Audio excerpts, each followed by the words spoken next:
And welcome to another edition of Flashpoints on Washington Unplugged. I'm Bob Orr, along with our national security analyst, Juan Zarate, as always. And Juan, it's just an amazing amount of news going on in the world, but most of it seems to be centered in the Middle East, and particularly now Libya. Yeah, it's incredible how these wave of protests have really manifested in different ways in different countries. We've talked about this. But in Libya now, what you have is really the question of whether or not Gaddafi can survive. Can his regime of 41 years survive the protests and what appears to be the losing of power and loyalty from the east of the country? He's lost loyalties from some of the tribes in the east, from some of his military. You've seen diplomats as well as his Minister of Interior and Minister of Justice, in essence, defecting, losing a degree of legitimacy internally because of the use of extreme violence and, in some cases, mercenaries against Libyan citizens. And so really what you have is this question as to whether or not Gaddafi can hold on to power. And we saw him last night say quite clearly that he was going to continue to fight. He was willing to be a martyr and fight to the last drop of blood. Pretty ominous. Pretty ominous. And I think in some ways we have to remember Gaddafi and his history. I mean, he has survived 4 decades in a fairly brutal way. He's been a deal maker, but he's also been brutal. A mastermind of state terror in the 80s and 90s. We all remember that, Pan Am 103. And he's learned lessons of history. He chillingly referred to Tiananmen Square yesterday, and we've talked about this. There's a demonstration effect, and I think the shadow of Tiananmen Square and of Tehran weigh heavily on this, because I think the lesson that he's learned is to survive in power, at least in the short term, you need to shut off the TV, shut down the internet, and crack down very hard and violently. And that's what we may be seeing here as he tries to consolidate power with his tribes that are still with him and with elements of his regime, including his sons, who are still supporting him. I think there's a temptation among some people to think this might end like what ended in Egypt, which was sort of a happy ending, if you will, as it's still a process and a government in process. But this isn't going to end apparently like Egypt. I don't think so, Bob. And we've talked about this from the get-go. Each of these countries is different. It's different in terms of their internal dynamics, the fractures, the institutions that exist. Libya in many ways is personalized to Gaddafi. Gaddafi almost has a cult of personality with his green book, with his 4-decade-long rule. This is really, in some ways, his country as he perceives it. And so he's going to fight, I think, to the death here, will fight violently. I think he has those who are still allied with him, and there are loyalties that still exist. And I think he's willing to use force. He's demonstrated that in the past and will continue to, I think, in the coming days. And so, I hope that this doesn't turn more violent, but as I said this morning in the early show, I think there's going to be more blood on the streets of Tripoli before this is all over. And just quickly in the region, things seem to have calmed down a bit in Bahrain and in Yemen. But where are the other trouble spots to keep an eye on? Well, I think we have to keep watching Yemen, because that protest movement has come in waves, and the regime there is so weak and the government so fractured and unable to control territory that's a place we need to watch. And in Bahrain, I would say we should keep that on the radar screen, because though the temperature's down, I think there's still tension with the Shia majority there that will continue to fester. And all you need is one flashpoint, one incident, or one day where something happens where the temperature could rise very quickly again, and we'll suddenly be covering a different country. So I think those two countries still we have to watch, and I think we need to watch how things still play out in Egypt and Tunisia, because how that evolves eventually will determine how other countries view the potential for positive progress after such revolutions. Another terrible story this week, of course, happened off the coast of Somalia, where the pirates attacked and captured this American yacht, 2 American couples on board. Sadly ended with the deaths of the 4 hostages. Is this a new model we're seeing from the pirates? It seems to be an escalated type of violence. Yeah, unfortunately, a brutal end to this incident, and our condolences out to the families of the victims. I said it last week. We unfortunately started talking about this last week before this boat was taken, that we're seeing an uptick not only in incidents of piracy, but in the violence that the pirates are willing to use. I had talked about in the last Flashpoint session a torture incident of a German crew where people were tortured by the pirates. And I think there's generally a notion that pirates are willing to use more force to achieve their ends. They're willing to go out further into the Indian Ocean. They're willing to organize themselves. Partly it's a reaction to the force that's being applied to them. South Korean commandos took a vessel the other day. The Indian Navy has sunk some ships, and there's a lot more force being applied. And so the pirates are reacting to that. And I think what we saw, unfortunately, tragically, with the 4 Americans may be a reflection of the increase in violence. This is why, and I mentioned this last week, the shipping industry, the maritime community, is talking very seriously for the first time about putting armed guards, private security companies, on their vessels, in part to protect before the fact, before the pirates get on board. Because once the pirates get on board, all bets are off, and you can get an incident like this where the victims and the hostages are going to be killed. Now, we're told that these shootings were even unprovoked. The Navy was there. They were shadowing and surrounding, if you will, this yacht.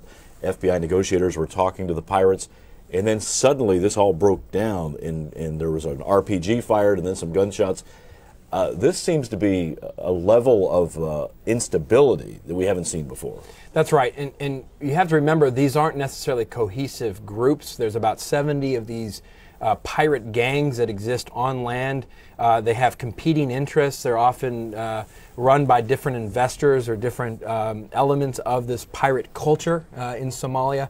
And so it's not clear that all of these pirate units are actually friendly with each other. In fact, they may not be. And so David Martin did some great reporting on this. It appears there may have been some infighting between the pirate group. There were a lot of them on board a fairly small vessel, about 15 or so, or close to 20 pirates 19 on board. actually. Yeah, and so you never know what you're gonna have on board in a tense situation, and what you end up having was something combustible. That's why piracy experts have always said it's critical to prevent the taking of the vessel in the first instance, because once the vessel's taken, it gets very volatile, very tense, and potentially can end up violently. Have to stop it before it starts. Exactly. Let's move now to Pakistan and this ongoing story involving the American Raymond Davis. I mean, where is this going? Well, again, we talked about this in the Flashpoint session.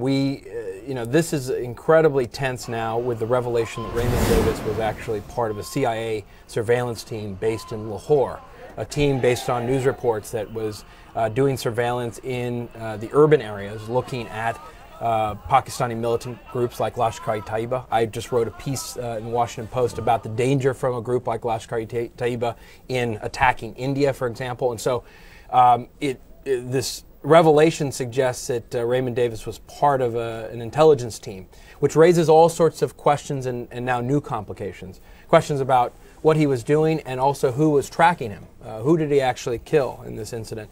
And then secondly, whether or not the question of diplomatic immunity applies and how the Pakistanis will now treat him and treat that claim by the U.S. government. If he's viewed by the Pakistanis as a spy, as an intel agent, then that's a different animal. It's a different animal. There's already a great amount of pressure on the Pakistani government not to release him, not to bow to U.S. pressure.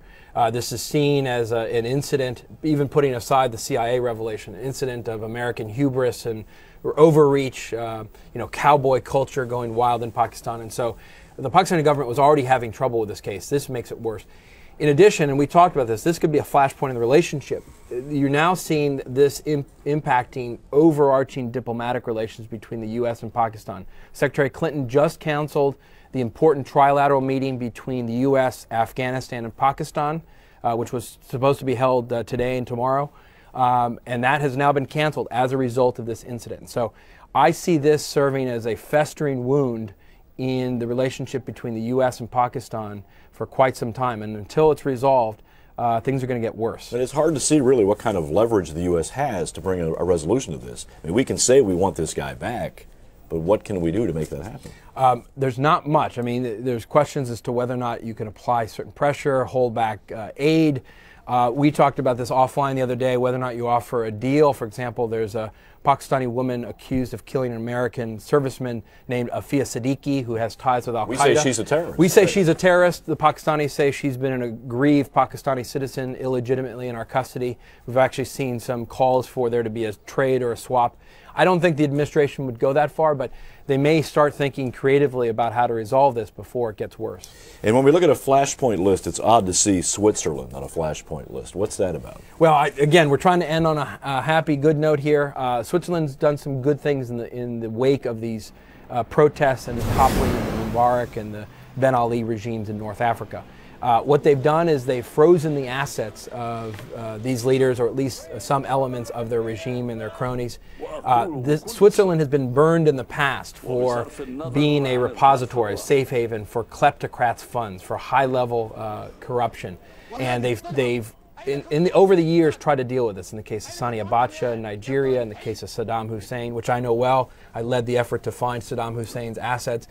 And so we're seeing the maturation, I think, of the Swiss banking community and also the international community to say, look, when you come to a point of crisis like this where there's going to be a flow of assets out of a country or the misappropriation of funds, that's the time to clamp down and freeze assets.